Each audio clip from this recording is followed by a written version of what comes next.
What I'm going to talk to you about today comes from my heart, from my experience in life, from playing this role as messenger, which I take very seriously, from my efforts to wake up the American people, from my family, from all the letters that I get, the people that I talk to, just like I've talked to many of you here today. I've learned some things, and I think these things need to be passed on to you. And I think you need to start examining yourself, your agenda, your mission. Who are you? What are you about? What do you believe about America? Is it true? Are you helping to divide us more? Or are you helping to bring us together? Do you really understand what this country is all about?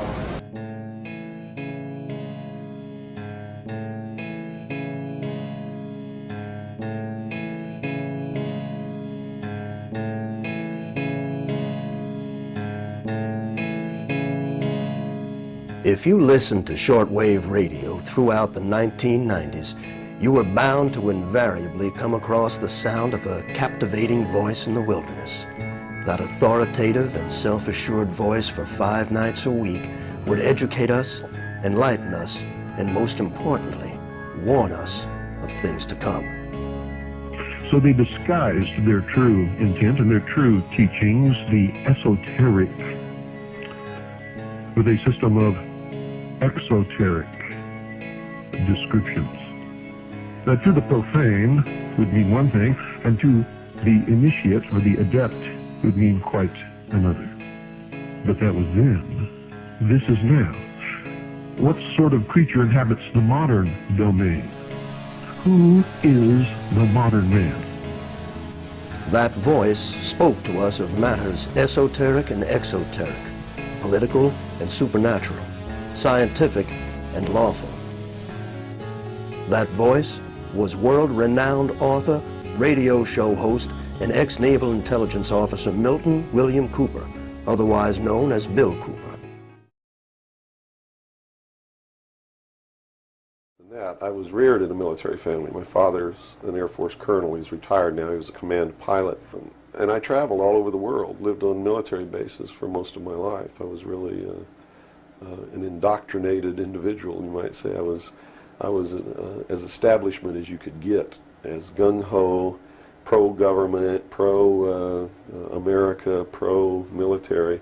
And that's why I went into the military, because that had been so much of my life. I went into the Air Force. I was in the Strategic Air Command for 4 years as an aircraft and missile and hydraulic technician. Bill left the Air Force in 1965 to join the United States Navy. Cooper was a member of the Office of Naval Security and Intelligence, serving as a harbor and river patrol boat captain at Da Nang and the Dong Ha River Security Group, Qua Viet, Republic of Vietnam. William Cooper was awarded several medals for his leadership and heroism during combat, including 2 with V for valor. He served on the intelligence briefing team for the Commander-in-Chief of the Pacific Fleet. It was during this time Bill would witness something that would forever change his life. While we were on a transit from the Portland-Seattle area on the surface, I actually saw, I was the port lookout, and I saw the most incredible thing that I think I've ever seen in my life. And it had such a profound effect upon my view of the universe and the world that we live in, that I wish everybody could experience this. I saw come up out of the ocean, from beneath the surface of the sea, a huge disc-shaped craft about the size of a Midway-class aircraft carrier, which is tremendous in size. Came up out of the ocean and rose into the air and tumbled on its axis and went up into the clouds, and I was awestruck, dumbstruck. And I mean dumbstruck, literally. I could not utter a sound. And my first impulse was to tell the officer of the deck that I'd seen a flying saucer, and then luckily for me I couldn't talk. So I told the officer of the deck that I'd seen something about 15 degrees off the port bow at a relative distance of about 2.5 nautical miles. And he began to look in that area. And the starboard lookout had heard me tell him this, and he began to look over there. And it did something that as far as I knew, was absolutely impossible. I'd been in the Air Force. I'd worked on the state-of-the-art of our aviation capabilities, and here I was on the deck of a submarine in the conning tower, and I knew what we had to be able to have to go underwater, and I knew that the two were incompatible.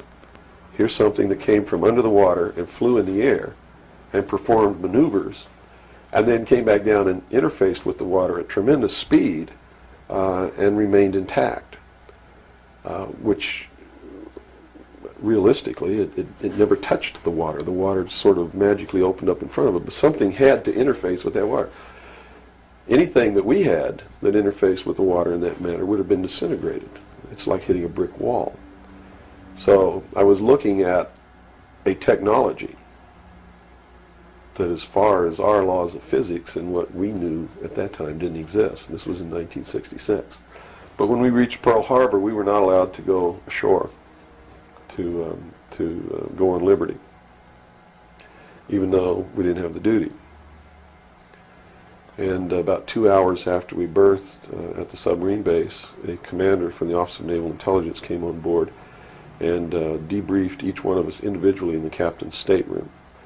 And the ultimate outcome of the debriefing was that we didn't see anything, we didn't hear anything, and we had to read rules and regulations that told us that if we ever talked about what it was that we didn't see, that we could be imprisoned, we could be fined $10,000, we could lose all pay and allowances due or ever to become due. And I learned at that moment that the United States Navy didn't want anybody to know about what we saw, and that severe consequences could come down around the neck of anybody who did. This one event had started Bill on what would become a lifelong quest that would lead him into investigative territories such as extraterrestrial life, high-level government cover-ups, and the role secret societies play in all these scenarios. Bill had begun to publicly discuss his findings only to lose his leg after being forced off the road by people who would later visit him in the hospital, telling him to keep quiet. Bill went public once again, but made sure this time he was protected. Originally back, I guess when Bill was first starting to release all of this material, he had released a document called The Secret Government, subtitled The Origin, Identity, and Purpose of MJ-12. And Bill had spent a considerable amount of his fortune at that time, well, there was any fortune, but a considerable amount of his money, into the tens of thousands of dollars, to get this document released and disseminated across North America and the world. So he had mailed it to all sorts of congressmen, key political figures, as well as some friends and family and things like that, just so people would have this document in their hands. And that's how I protected myself, or at least that's what I thought would protect me, and so far it's proven to be right, was that if I got literally in front of the public overnight, in front of a large public, that they wouldn't do anything to me because it would substantiate what it was that I'm saying. And they certainly don't want to do that. It would also create a martyr. And martyrs create tremendously dangerous political movements that they don't want that either. Mm-hmm. So literally within a 24-hour period, I spent $27,000 mailing a thick packet of information all over the world to people I'd never heard of, didn't know. We went down and got some mailing lists and just mailed this stuff all over the world. And I've been in front of the public ever since. So I think basically those are the reasons. They don't believe that the public's really going to listen to me, and so far that's been true. There is a small group of people all over the world who are awakening, who are beginning to understand that they've been living their life in fantasy land, and who are actively seeking the truth. But by and large, when the secret power structure says, as I've put in the first chapter of my book, right out of one of their own technical manuals, that a nation or world of people who do not use their intelligence are no better than animals who do not have intelligence, and thus are stakes on the table by choice and consent, they're absolutely right about the majority of people. Bill was frightened for his life back in those days, and he needed some way to get the information out to a large number of people. And keep in mind, this was in the days long before the internet, so there was no real practical, very easy way for people to do this kind of disseminating their information or documents that they had. It was very difficult back in those days, and the only way would have been through probably the printed word would have been the easiest way. So that's what Bill had done. He had made many copies of this secret government.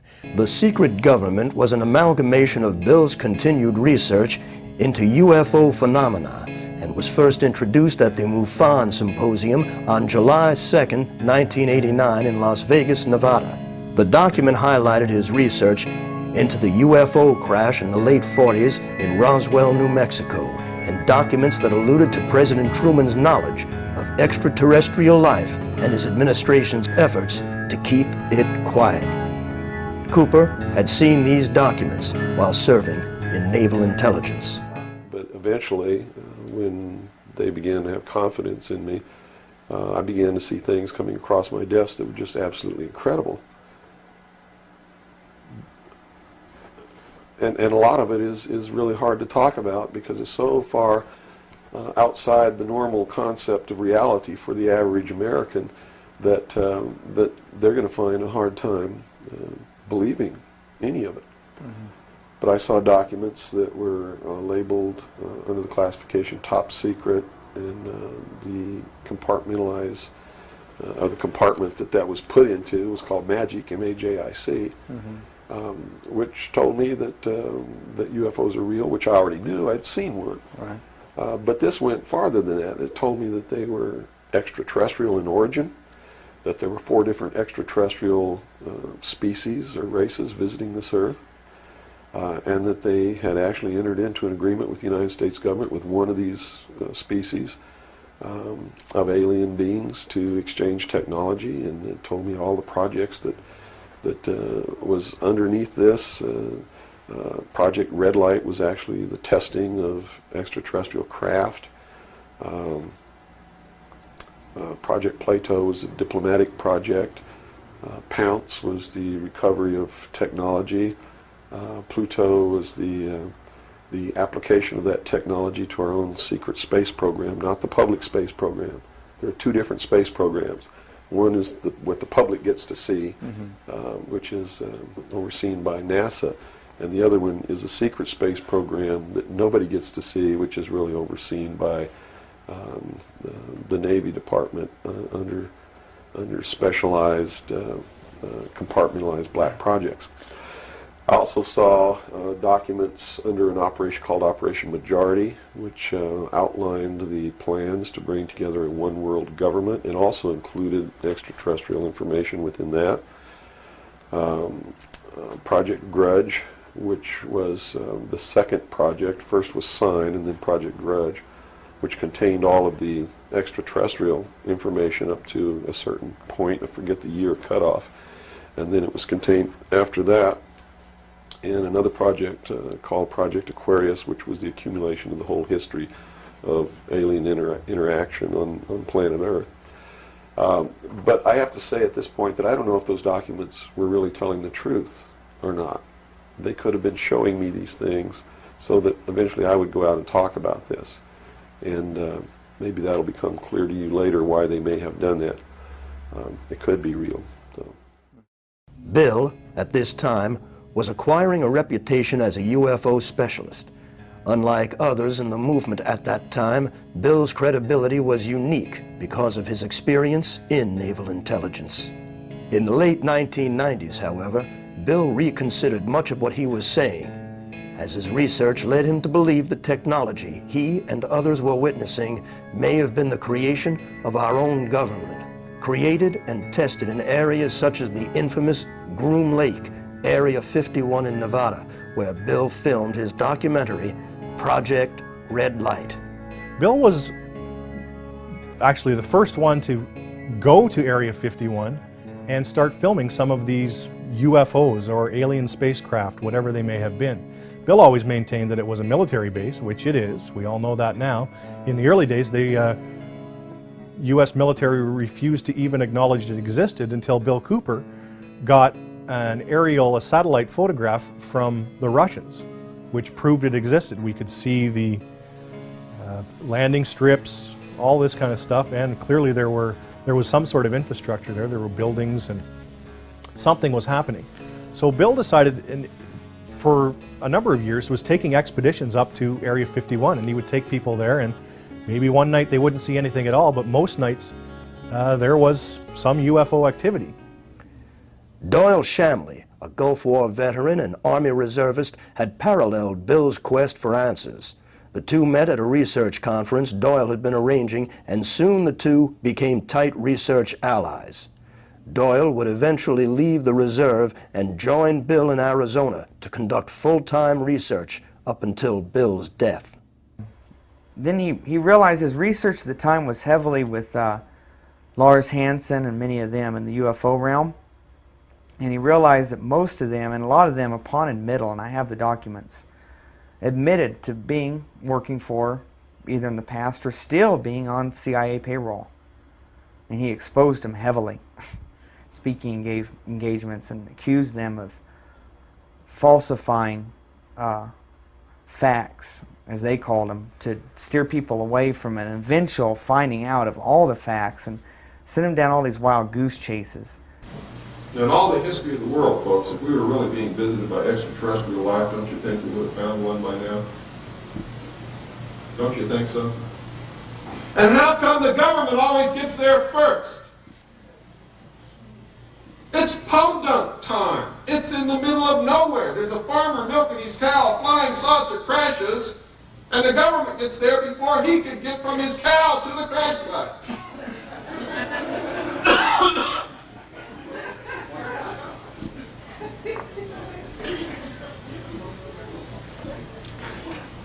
It's ridiculous, and I shudder to think that in the beginning, when I first came public, I may have been misleading somebody along those lines that this whole thing is being brought about by extraterrestrials.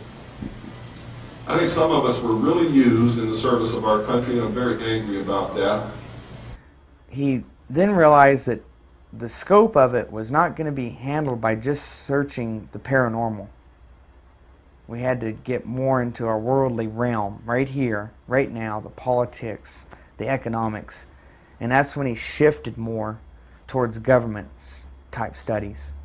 In the history of the world, there had never been a people who were truly free or who truly ruled themselves until the United States of America was created as a republic by which we ruled ourselves through elected representatives whom we sent to the State House, either in the States or to Congress, to do it. They also gave us every tool by which we would destroy ourselves if we weren't capable of doing it.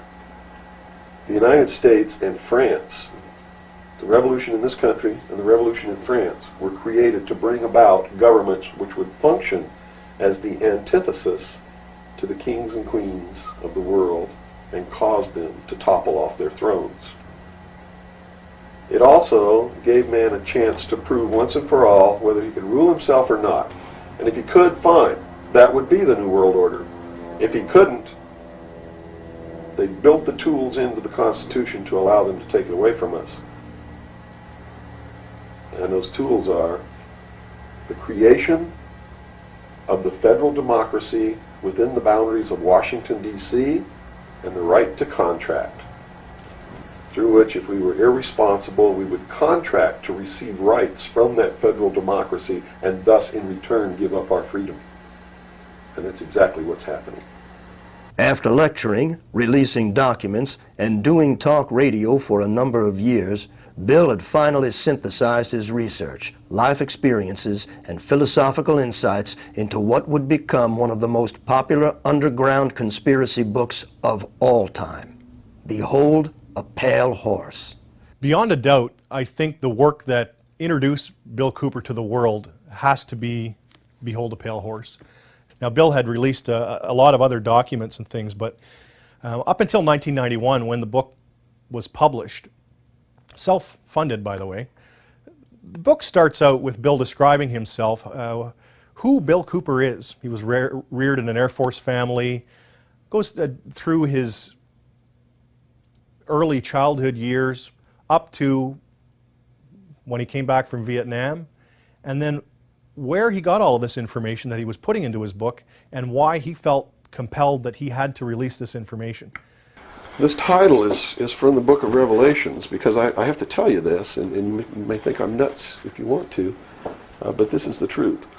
Either these men are following the book of Revelation as it is in the Bible. Mm-hmm. They're either following it, just like a plan, and bringing the prophecies in there to pass, to manipulate and control those who believe in those prophecies and neutralize them, so to speak. In other words, if this is written in the Bible and God has ordained it, who am I to resist? It must come to pass, so I'm not going to try to stop it. Okay. What a perfect way to neutralize the opposition right off the bat. Or there really is a God, and what he said was going to come to pass is coming to pass. And I named this, Behold a Pale Horse, from chapter 13 of the book of Revelations. The fourth horseman of the apocalypse is the pale horse. And I looked, and behold a pale horse, and his name that sat upon him was Death. And hell followed with him, and power was given unto them over the fourth part of the earth, to kill with sword, and with hunger, and with the beasts of the earth. And that is taking place now today. The fourth horseman is riding across the world now. That's what AIDS is all about. That's what all these little brush fire wars all over the world are all about. That's what's happening. That's why cancer cures are suppressed. So it's not hidden at all. It's there for anybody who wants to look. And I get people who still come to me all the time and say, Bill, you're all wrong. It's the Jews. The Jews are subverting the world. Man, it's not the Jews, it's not the Catholics, it's not the blacks. It's these men who belong to the ancient mystery schools, who meet in secret and decide the fate of the world. And they belong to all different races and all different nationalities and all different religions to the public point of view. But in secret, it's a different story. Bill's second major contribution, and arguably his most compelling, was the 42 hours worth of dedicated broadcasts into the history, origins, and agendas of secret societies. The series was simply called Mystery Babylon, and began with an interpretation of the Stanley Kubrick classic 2001, A Space Odyssey. To simplify, I guess we could say that Bill took us on a journey through the language, religion, and symbology of the elite, the power structure. What do these people believe? He started out with something modern and then took us way back into the ancient texts of the mystery schools, ancient Egypt, some of the beliefs and mythology of ancient Egypt, tons and tons of Masonic works and other mystery texts.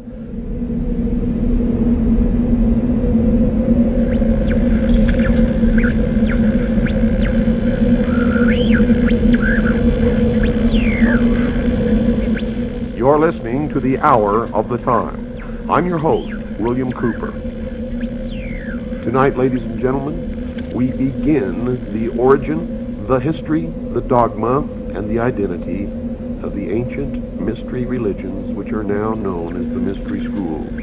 The Order of the Quest, Freemasonry, the Ancient Order of the Rose and Cross, the Knights Templar, the Sovereign and Military Order of the Knights of Malta, the Order of St. John of Jerusalem, the Priory de Sion, the Thule Society, are sometimes known as the Thule Society, the Order, the Skull and Bones, the Russell Trust, the Jason Society, the Scroll and Key, the Illuminati, and I could go on and on and on and on.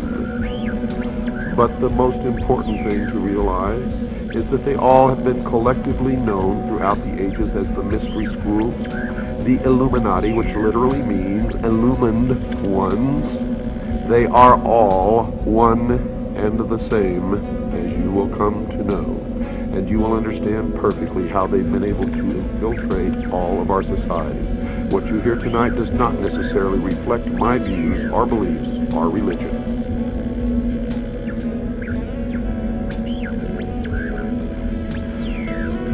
They have ruled from the shadows, you see.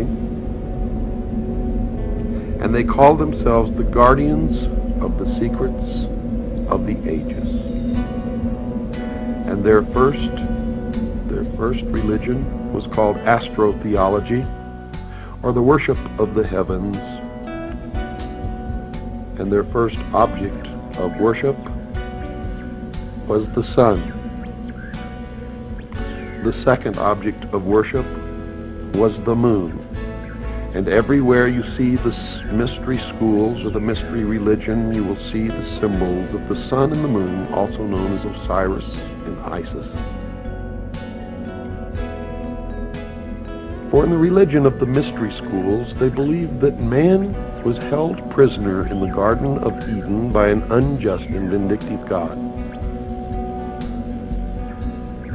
And that man was not told by this unjust and vindictive God that he could have the same powers. And man was set free from the bonds of ignorance by Lucifer through his agent Satan, and many believe that the two are the same. And that's okay, because maybe they are. And that through the gift of intellect, man himself will become God. Now, for those of you who understand what I am imparting to you now, you may not even have to listen any farther, for it explains everything that has ever happened in the history of man, and everything that is happening now, and all that is to happen in the future.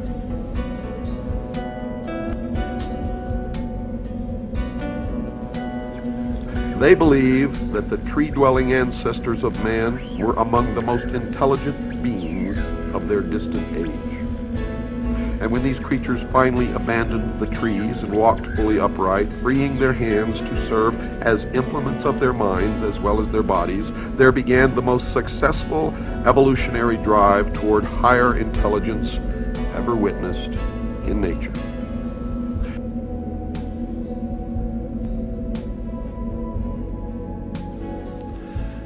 Now notice, Lucifer was called the son of the morning star.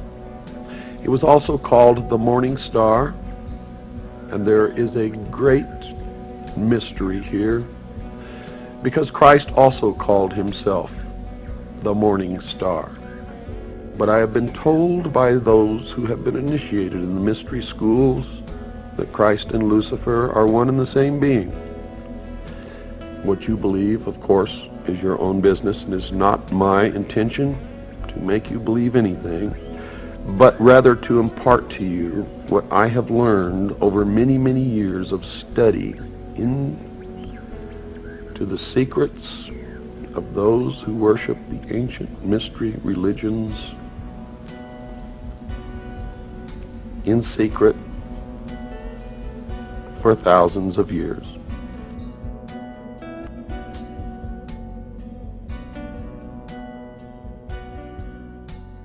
I do not advise you what you should believe or not believe. But I do advise you that we all need to learn as much as we can about everything that we can, because one thing I have learned in my life is that most of what we have ever been taught has been a lie. And that whoever these people are, who are the priests, the adepts, the initiates, the mystery schools, they are in control, and they are shaping the future, and that future will affect all of us, so we had better learn as much about them as we can. One of the brilliant things about Bill was that he was able to fluidly switch between when he was reading to when he was commenting, so that sometimes it was imperceivable. He had such a fantastic grasp of the English language that he could speak to you almost the same way that these ancient texts did. We have to be very careful about how we interpret what we read, especially the Bible. And I'll tell you why. When I research these secret societies, and I research the Bible, and by the way, I'm a Christian, so if you're a Christian, don't think I'm knocking your religion. I'm not. I'm just telling you what I found.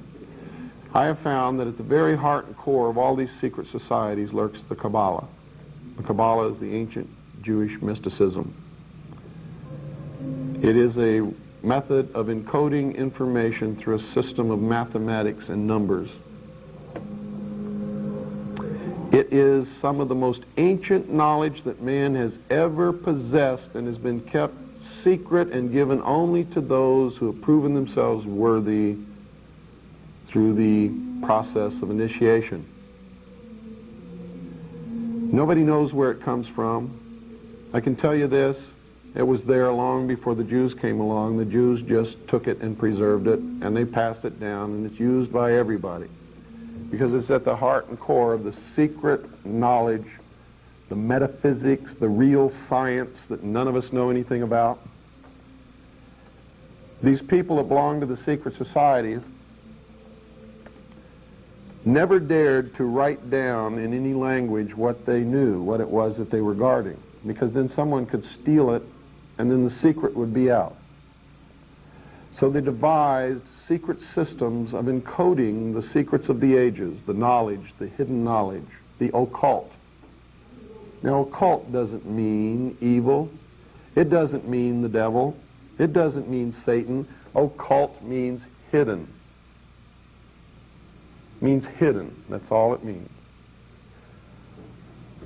So they took this knowledge and they made it occult through a system of encoding, encryption, one of which is mathematics, numbers. Another is architecture. Everybody wonder, why do they have a fraternal organization called the Freemasons? Aren't those the guys that build walls? You bet they do. But every wall they build contains the secrets that have been kept and maintained throughout the ages, and it's encoded in the architecture and in the measurements of the buildings and in the mathematical formulas used to derive the geometry and the shape, the length and breadth and height of rooms. It's all encoded there. The very word secrecy is repugnant in a free and open society, and we are, as a people, inherently and historically opposed to secret societies, to secret oaths, and to secret proceedings. For we are opposed around the world by a monolithic and ruthless conspiracy that relies primarily on covert means for expanding its sphere of influence, on infiltration instead of invasion, on subversion instead of elections, on intimidation instead of free choice, on guerrillas by night instead of armies by day. It is a system which has conscripted vast human and material resources into the building of a tightly knit, highly efficient machine that combines military, diplomatic, intelligence, economic, scientific, and political operations. Its preparations are concealed, not published. Its mistakes are buried, not headlined. Its dissenters are silenced, not praised. No expenditure is questioned, no rumor is printed, no secret is revealed. So they ordered his execution. It was actually ordered by the policy committee of the Bilderberg Group in The Hague in Geneva, Switzerland, and was carried out by agents of the secret government in Dallas. The man who actually administered the coup de grace was the driver of the car, William Greer. We have a film in beautiful living color that you can actually see with your own eyes William Greer turn with an assassination pistol in his left hand and shoot the president point blank in the head over his right shoulder. It's incredible that this has been hidden from the public for all these years, but the same film has been shown on television for all these years, but they've always zoomed right in on Kennedy and cut the driver out, so you can never see it. It's the Zapruder film. It was never shown to the Warren Commission. They never saw it. Rights are non-existent.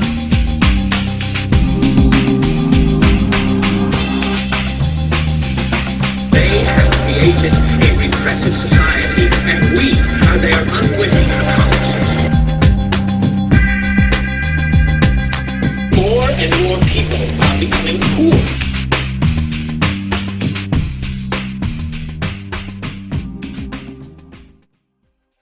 By this time, Bill had become a popular lecturer, author, and radio show host. His shortwave radio program, The Hour of the Time, could be heard 5 nights a week throughout the world.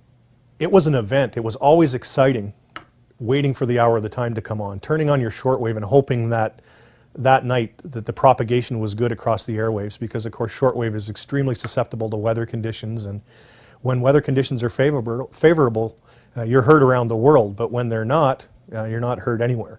So it was always, there was an anticipation for the hour of the time coming on. I love the intro music.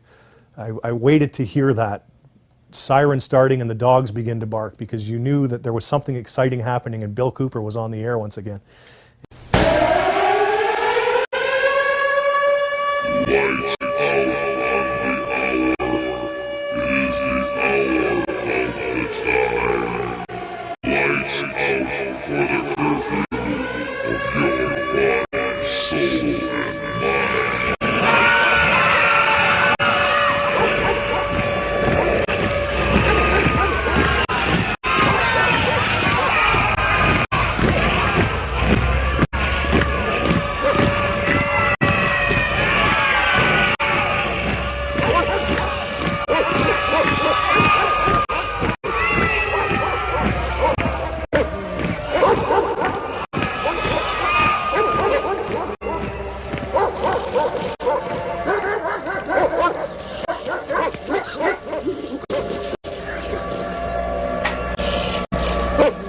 You're listening to The Hour of the Time. I'm William Cooper. For the first time in the history of the world, man was free. Literally, a king and queen in his or her own right. Over the years, that promise has extended to many other peoples. That promise eliminated slavery. That promise has caused poor, unhappy people living under tyranny all over the world to set their eyes on the shores of this country, with only one thought in their mind: to get here however they had to get here, and even if they had to die in the process, in order that they could also be free. And so why, ladies and gentlemen, are we so eager to give it away? For some imaginary new world order under a United Nations charter that it will do away with war forever.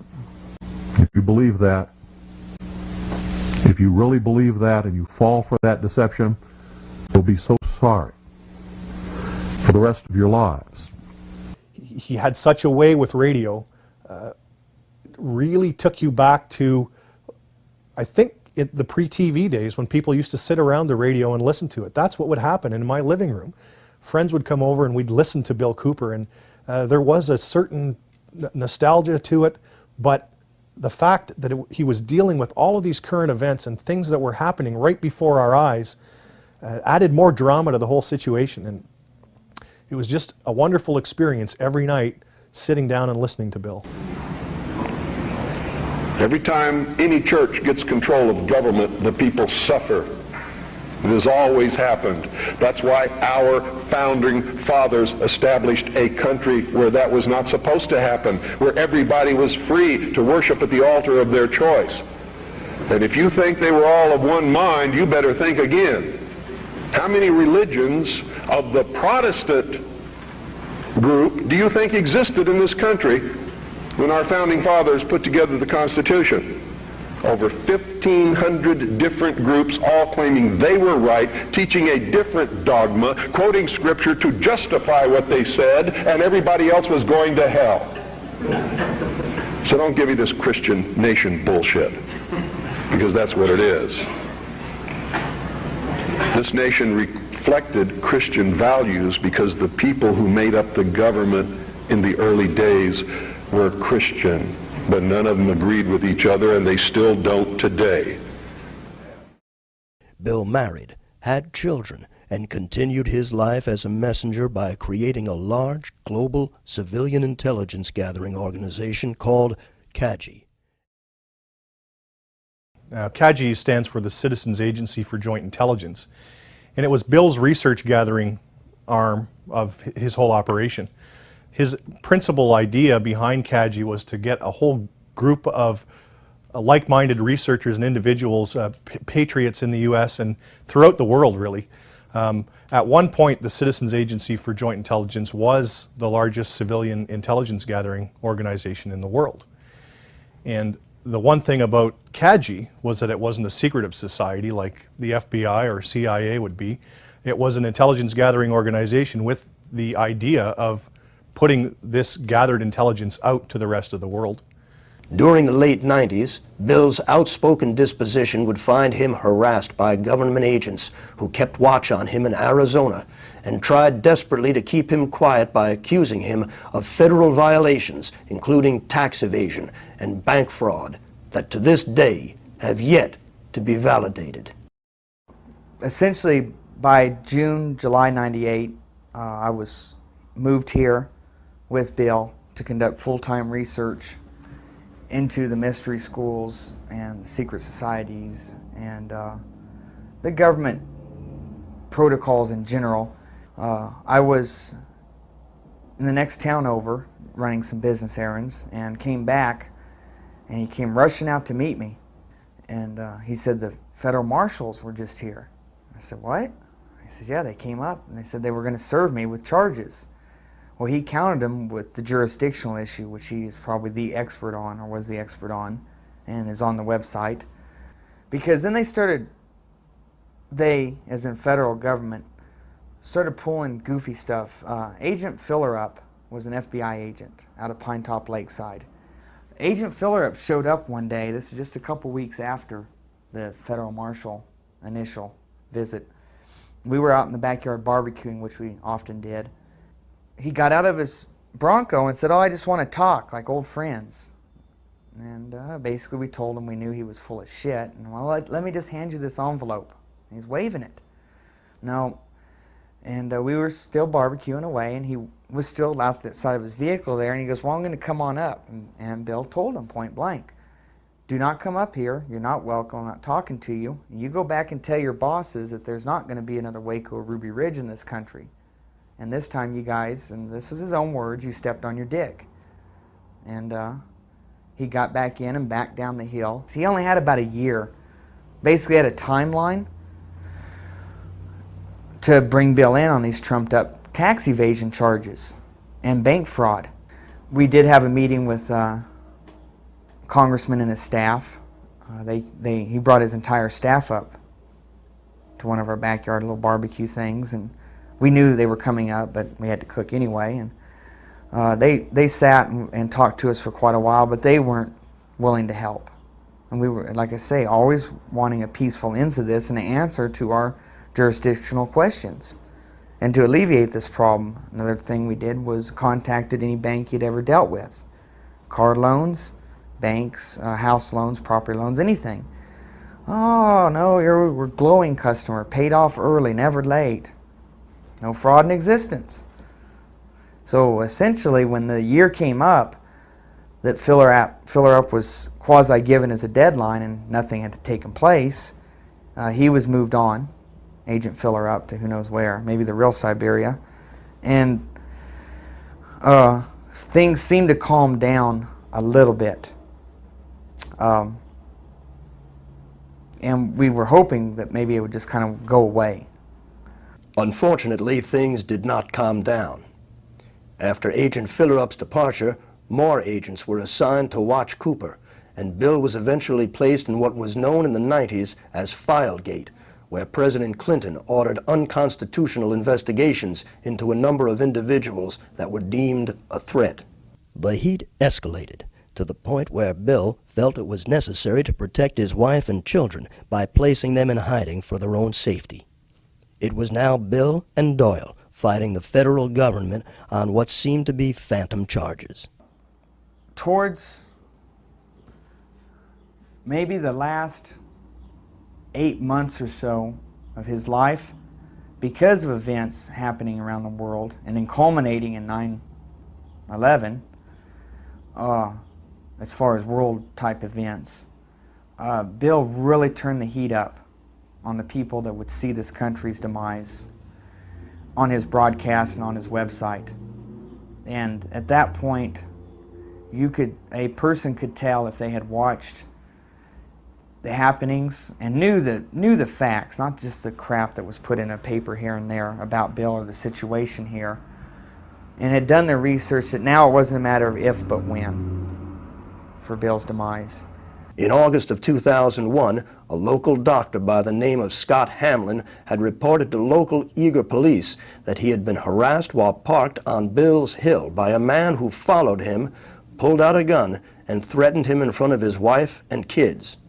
Even though it could not be proven that it was Bill, law enforcement now had a reason for serving a warrant for his arrest. Dr. Hamlin had been going up and playing real petty little games at night and up right next to Bill's property. This particular night, he had his family up there, and they claimed they were just up there to watch the lightning storms. But the problem was Dr. Hamlin would really egg people on. He's a real weasel. And Bill had enough of it and ordered him off the whole area. Just get out of here, I'm calling the cops. Now, if Bill wanted to do harm to him, he would not call the cops, obviously. Bill told me about this the next day, and that was pretty much all that was of it. The first warrant was served on September 11th of 2001, but was postponed. It would not be until November of 2001 when the police would finally make an attempt to raid Cooper. Cooper's broadcasts at this time had already been looking into the federal government's compliance in the events of 9/11. One of the things that makes everybody wonder why Bill's life was snuffed out in 2001 was because in June of that year, Osama bin Laden, who was a relative unknown at that time, Bill had been following the news and found a lot of curiosities and went on the air predicting that there would be a major attack in the United States and that it would be blamed on Osama bin Laden, but he was literally the scapegoat that was being used, not truly behind the attacks. So that, I mean, just a few months before the events of September 11th, and then of course Bill's life cut short shortly thereafter. Supposedly, a CNN reporter found Osama bin Laden, took a television camera crew with him, went into Osama bin Laden's hideout, interviewed him and his top leadership, and he came out and told everybody, within 3 weeks, Osama bin Laden is going to attack the United States and Israel. Now, don't you think that's kind of strange, folks? You see, because the largest intelligence apparatus in the world, with the biggest budget in the history of the world, has been looking for Osama bin Laden for years and years and years, and can't find him. Some doofus jerk-off reporter with a camera crew waltzes right into his hideout and interviews him. And I'm telling you, be prepared for a major attack. But it won't be Osama bin Laden. It will be those behind the New World Order. I wonder what Osama bin Laden's targets are supposed to be. And if they don't, if this doesn't materialize in the next 2 or 3 weeks, it will eventually materialize because they haven't succeeded in getting the guns out of the hands of the American people, nor have they succeeded in taking our freedoms away. And so I can tell you with a certainty, they must do something terrible in order to stop this backlash and regain the sympathy of the mass herds of sheeple out there.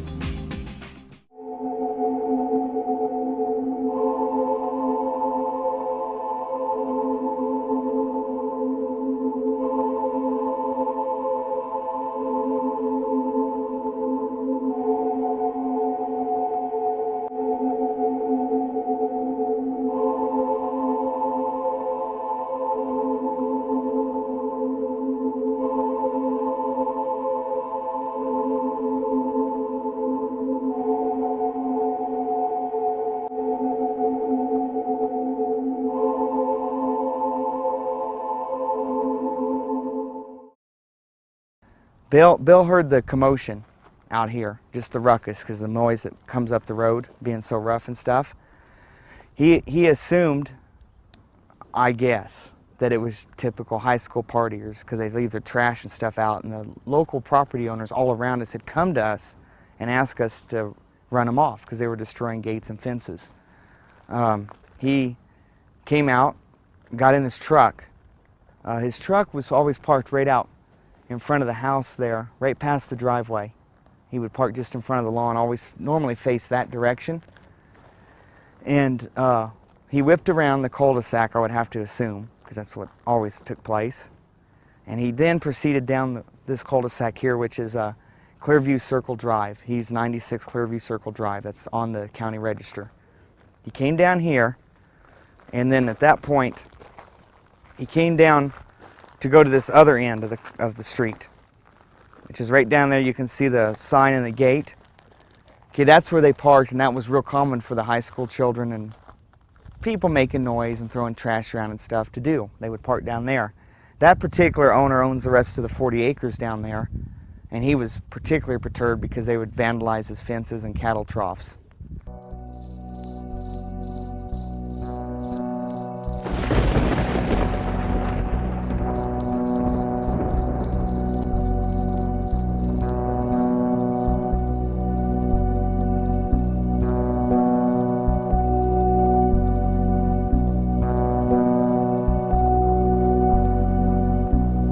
Bill proceeded up this road to this cul-de-sac here where the truck was parked. It was unmarked. No one was in uniforms. They did not identify themselves. That was it. They had said that in their briefings the very next day. They were parked here. They intentionally had a vehicle with an incredibly loud stereo system, and they made a lot of noise themselves, you know, hooting and hollering.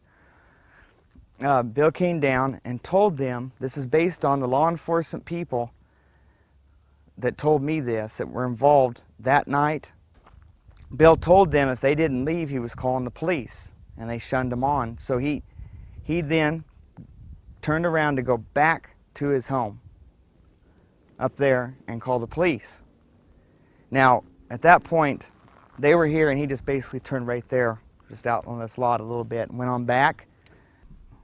Right here out of this juniper was the spot I was told by law enforcement officials that the first deputy came out right at Bill's truck because he was cruising along slow, watching them more than likely in his rearview mirror, me knowing him very well, to make sure they didn't follow him back over there.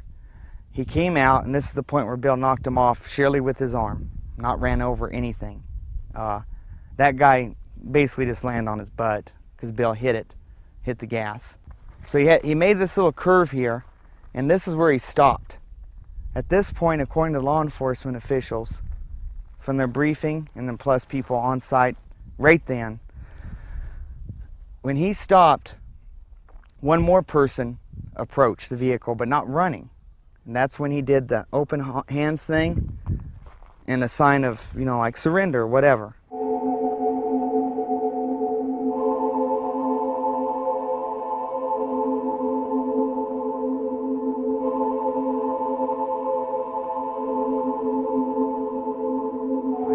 Here's where he hit up on the bank, just trying to avoid the vehicle that then came shooting up here, full bore, full speed, came ripping up the hill.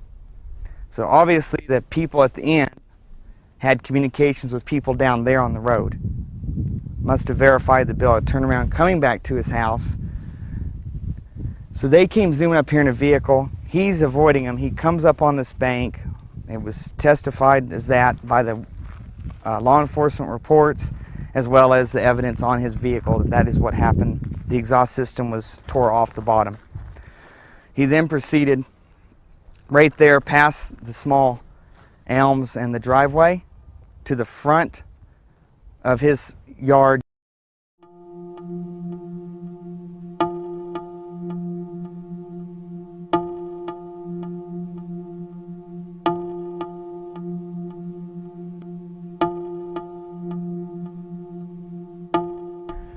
I was told by the law enforcement officials that were on site and ones that had to come up afterwards and get a briefing so they knew what went on roughly, because public was obviously going to be coming to try to come up here, and news crews and all whatnot.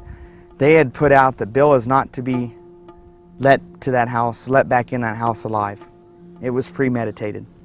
It was put out, Bill will not be allowed back in alive.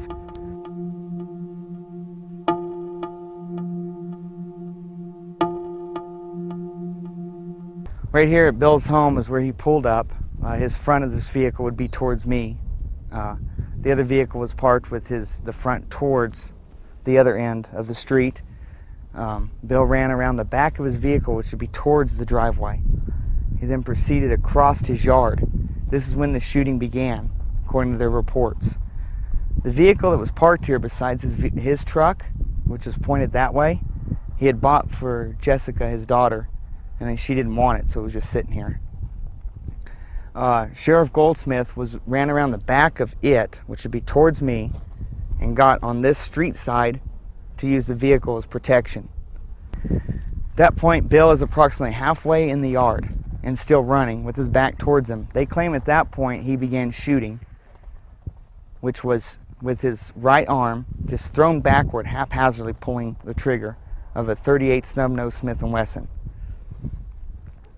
From where we're standing would be essentially the angle that Goldsmith would have been standing, but closer. Marina's would have been by the 58 Chevy, which would be equivalent to that truck, but up all the way to the wall. Next to that end post of the front porch. Bill was supposedly shooting backwards like this, which would be back towards the street in reality, that direction. When he hit Marina's, that angle does not work at all. Plus, the bullet hole in the glass of the 58 Chevy indicates a bullet path of approximately this direction through the driver's roll-down window and out the passenger corner of the windshield, indicating clearly it went towards the dome in town, which is the high school field for playing during the winter. At that point, Goldsmith opened fire, hitting Bill several times. Bill fell down right where the porch would start, and the dirt would meet the concrete sidewalk. Next to the planter, you can just slightly see raised on this side favoring me from the front door. That's where he fell. And according to them, they quit shooting and he was dead.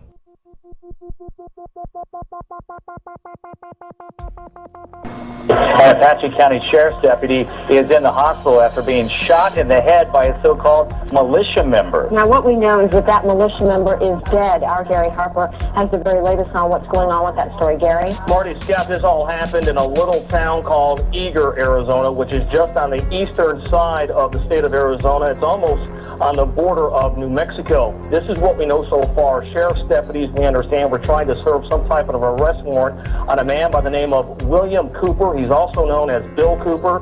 He reportedly has been known to be hostile towards law enforcement, so sheriff's deputies apparently disguised themselves as a bunch of rowdy teenagers in the back of a pickup truck in hopes of luring Cooper out, and it apparently worked. However, when Cooper realized what was happening, he reportedly pulled a gun and shot a 40-year-old deputy in the head.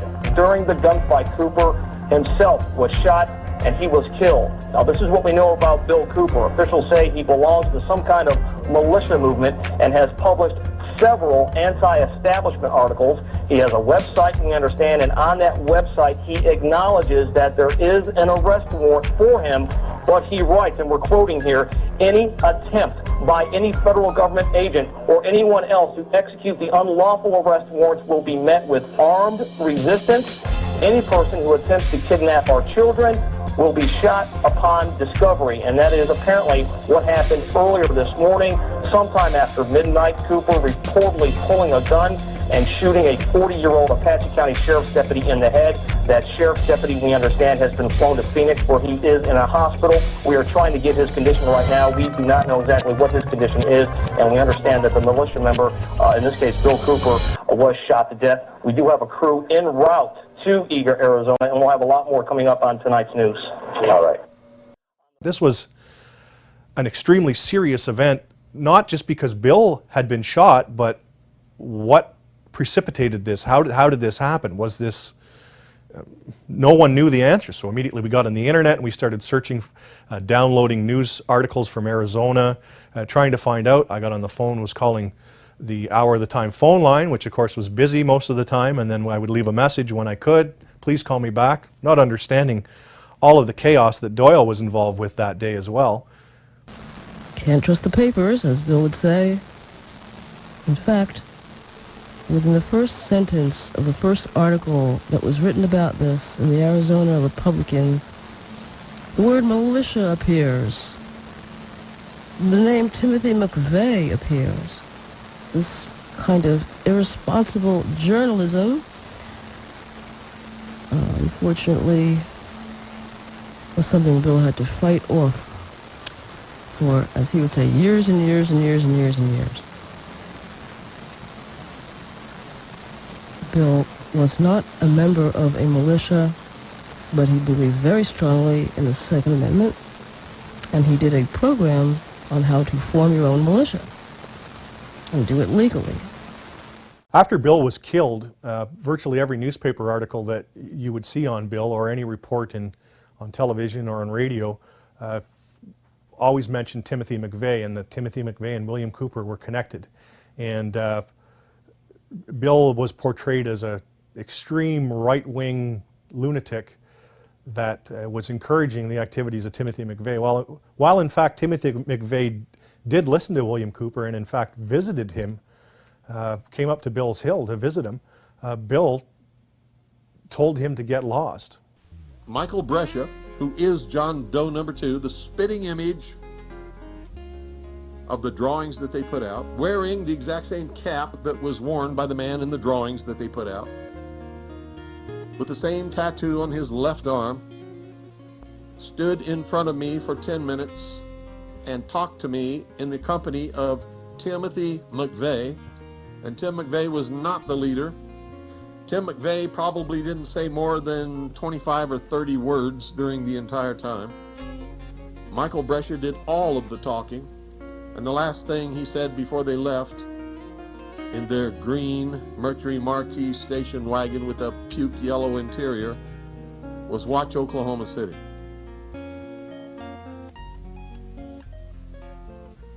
If anyone was in charge, at least on that day, it was Michael Brescia, John Doe number 2, not ever Timothy McVeigh. They told us during that conversation that they were setting out on a mission to make things better in this country, and that they had the approval of the United States Army, who had implanted them with computer chips, had given them their blessings, and knew exactly where they were and what they were doing all the time. Bill was left to lie there in the front yard. Non-lethal devices are the supposed norm in the country and this state. It's supposedly stressed and was verified in newspaper articles afterwards, not even pertaining to Bill's case, just informational articles out of the Arizona Republic.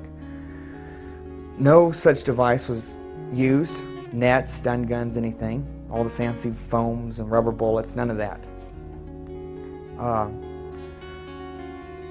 The Apache County coroner, to declare Bill dead and deny him, obviously, medical treatment if he's dead, happened to be Dr. Scott Hamlin. He was not called, theoretically, because he'd be a conflict of interest, which he would be, but I can't believe they used such wise judgment now all of a sudden. So Navajo County had to be called to clear the next county over. And obviously woken up, you know, all this stuff. So there's a huge time frame here. But Bill received no medical treatment. The sheriff's deputies took it in their own hands, and the paramedics, that he did not need to be treated. That he was just gone for good, and that's all there was to it. DPS is wrapping up their all-day-long site investigation. Bill's body has been out there all day, so who knows how it was tampered with.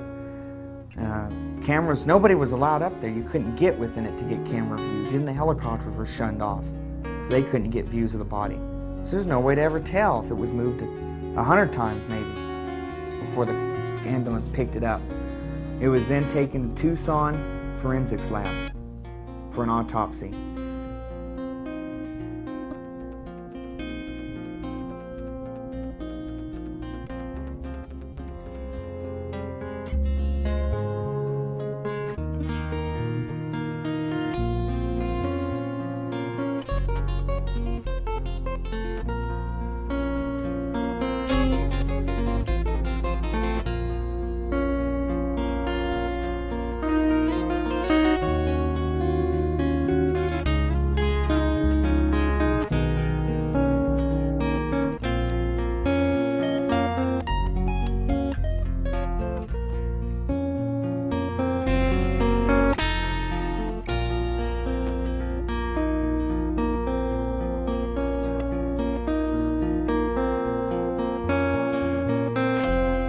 Those of you who are smart enough to know what is transpiring here know that these are historic broadcasts, and by making these broadcasts, I have sealed my fate.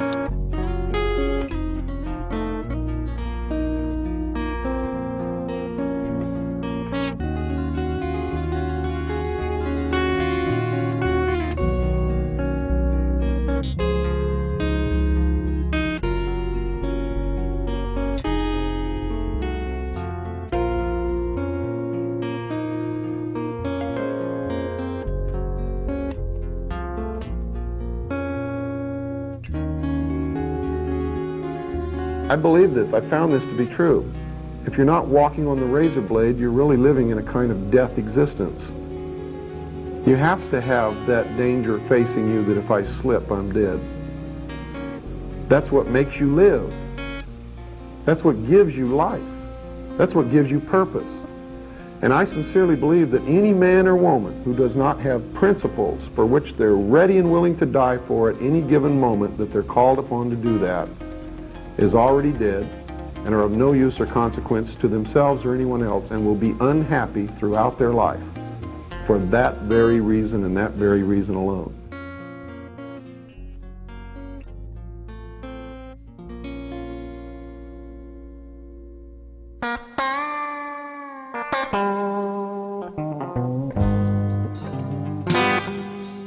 Okay, this is Main Street of Springerville. The town is connected to Eagar, and this is the also the highway coming into Springerville from St. John's. This is our research center that we opened up after Bill's death.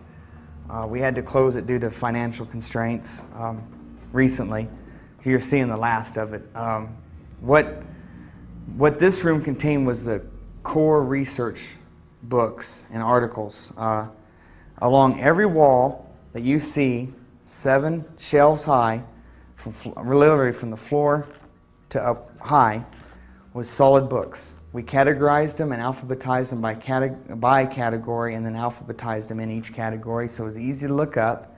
Down the middle here were all desks, and with all the outlets, we had the ability that people could come in and use each format of of media, for instance, beta, VHS, high 8, whatever, with a monitor, and they could use books, and I made arrangements with the copy shop down the street, and they would make copies for us at a reduced rate.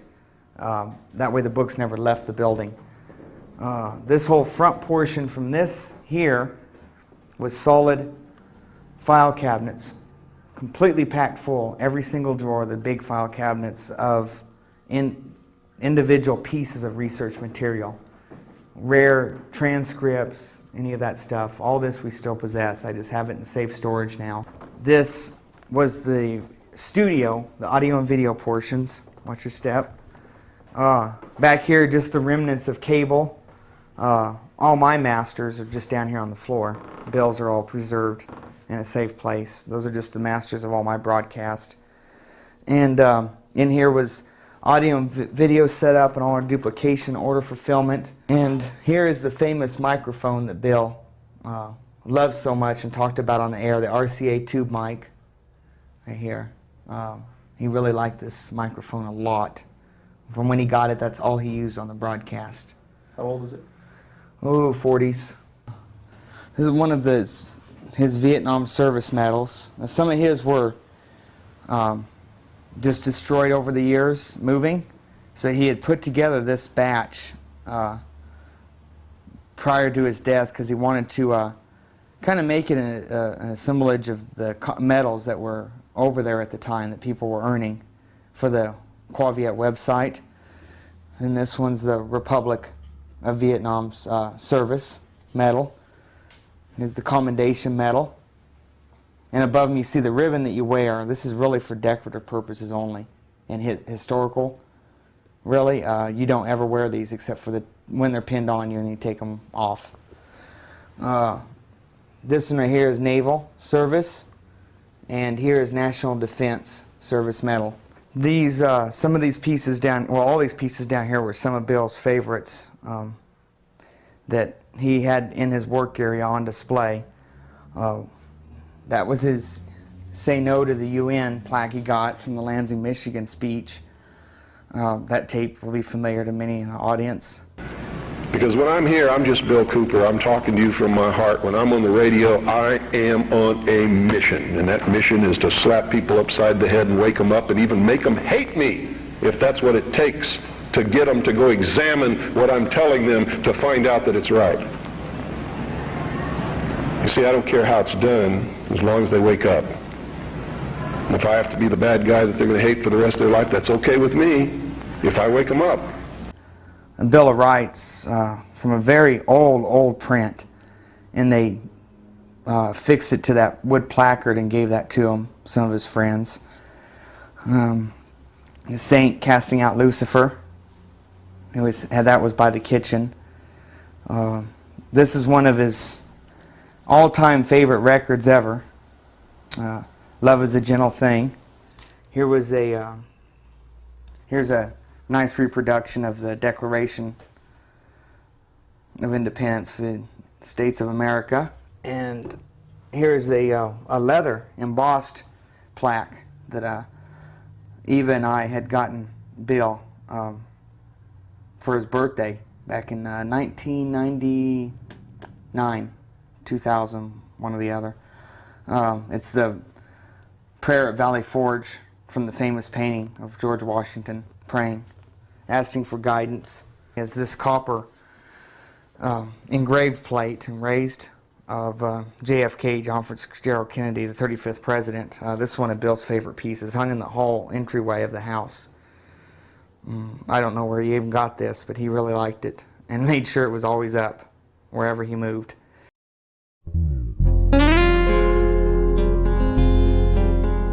The story of how I came upon this site is a unique one.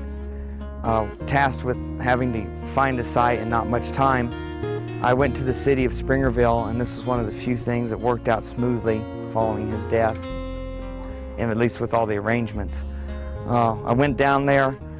The city personnel in Springerville knew my situation and why I was there. They gave me the funeral plot on a handshake and let me pay it off a month later.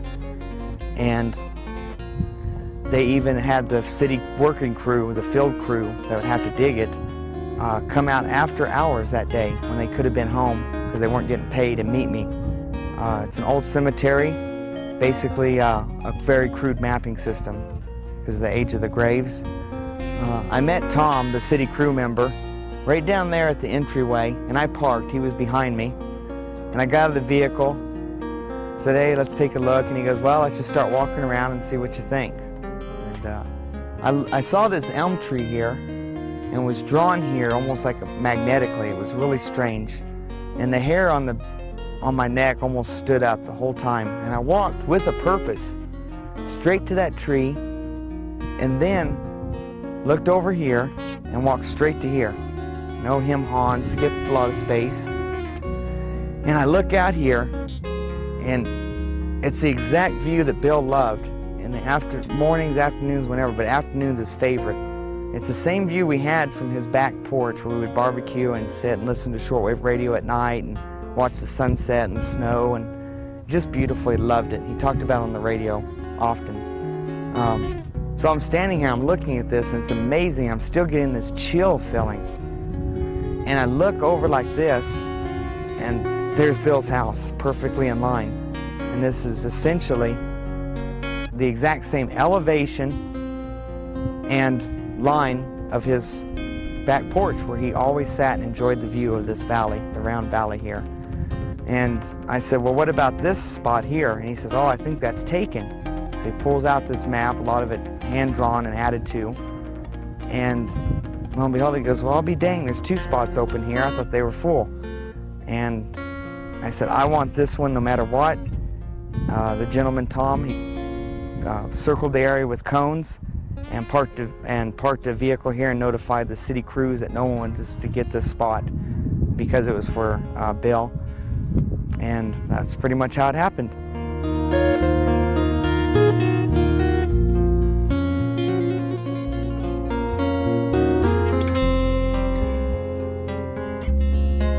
Track of it.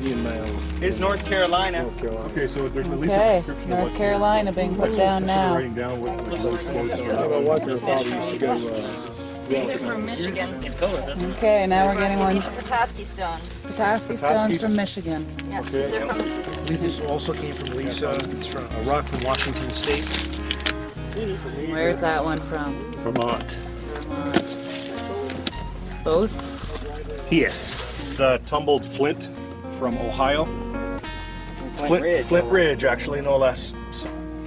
This is from Chicago, Illinois. Crack around already. It is a geo. Oh, Look at that. wow. Probably due to the light and circumstances, the research he was involved in and what he was exposing, I have no doubt he is in a much better place, not having to mess with this anymore. And but he left behind a huge hole in society and this whole genre of research that cannot be filled by anyone else, at least that I've ever ran into in this field or expect to run into. He's missed by many. And he made his fair share of enemies. But sometimes that happens if you're going to call their bluff, especially in front of 5,000 or 10,000 guests at a speaking engagement. Ideally, we hope the hour of the time will continue forever, or at least as long as Doyle and I are around, which is going to be a good long time. We'd like to take the hour of the time in the same direction Bill was always pointing it. We don't want to deviate too far from that. Granted, we have to make the hour of the time a bit more our own.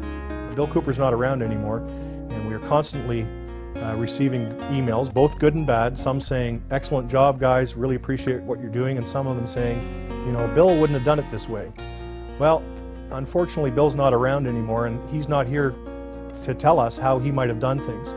I think between Doyle and myself, we have a good understanding of what Bill would have wanted us to do. Some of it's in writing, and those things we are following to the T.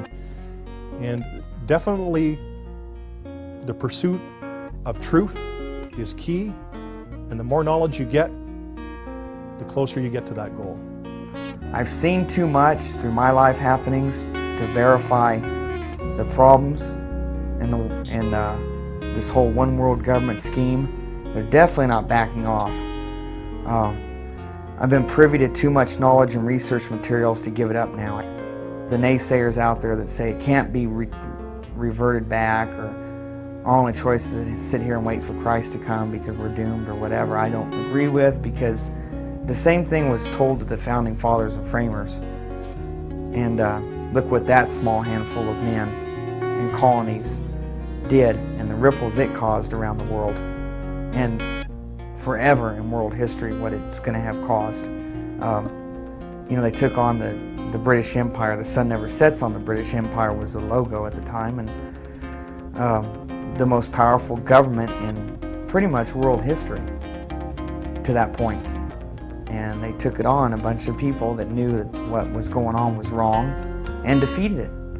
And because of that, the Revolution, the Declaration of Independence, and the Constitution and Bill of Rights, we completely rewrote the history of mankind, this country did. And to see it squandered because of a few families and secret societies behind the scenes, pulling the strings of our fiat, essentially fiat government, would be to look back at all those men and women and children included, everything that have died preserving that heritage in this country, and just calling it all a waste of time. Everybody who's fought for it and died for it, and or been hurt one way or the other. That would be a complete waste of their lives, and to throw it away directly myself with possession of Bill's archives and stuff would just be saying that Bill's life was meaningless, to just box it up or just to turn it off and say later.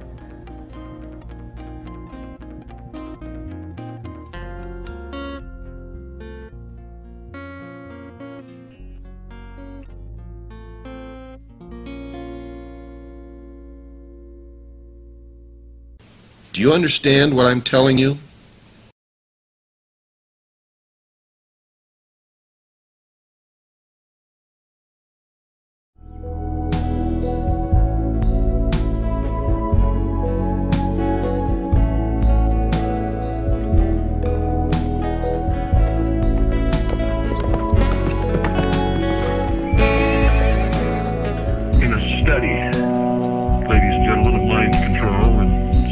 psychological warfare. It is not enough to simply review the latest technology of coercion, the most recent gadgetry and techno junk littering the hardware and supply depots of governments and so-called cults. You see, far more dangerous than these appliances is the praxis behind them. Ages old, the underground current which informs the modern project and this modern era. You see, for life in our modern era is little more than life in an open-air mind control laboratory. To transform the mass of targeted percipients plugged into the electronic and digital pageantry of the establishment's system of things into the perfect human zombie.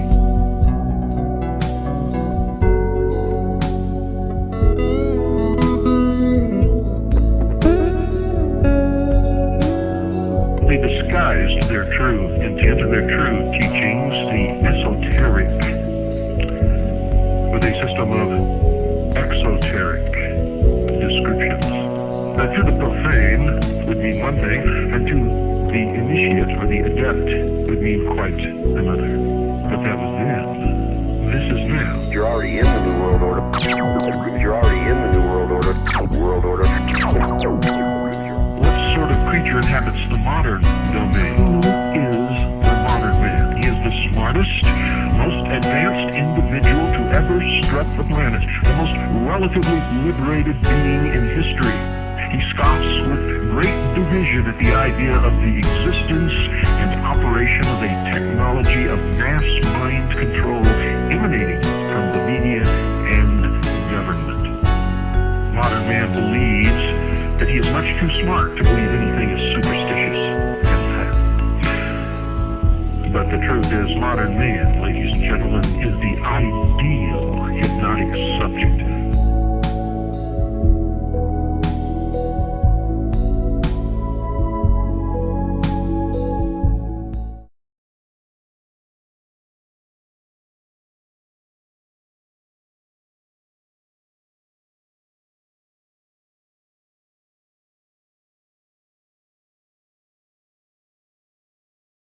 Nothing on the face of this earth is going to stop me from broadcasting, period.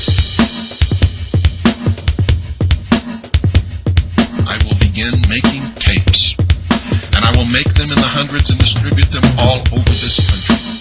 And the people who receive those tapes will make tens and hundreds of copies and distribute them also, and we will have an underground radio. Beyond a doubt, I think the work that introduced Bill Cooper to the world has to be Behold a Pale Horse.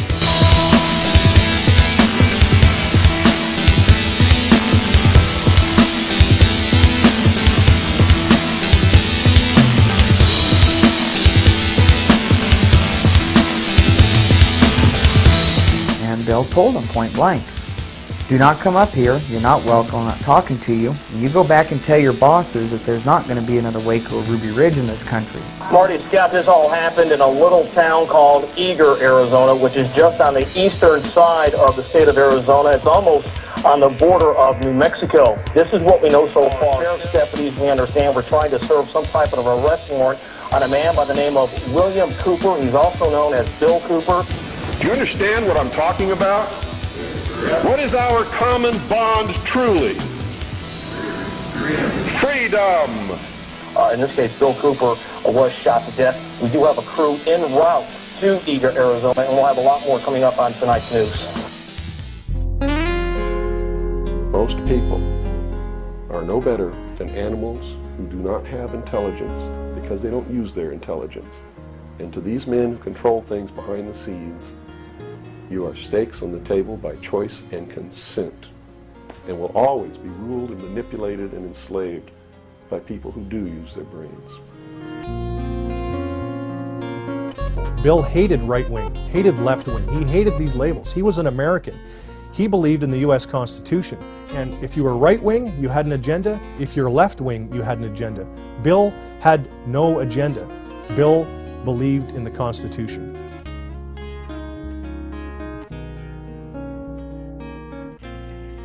Anyone who believes what anyone else writes or says without thoroughly researching it and making sure that it is absolutely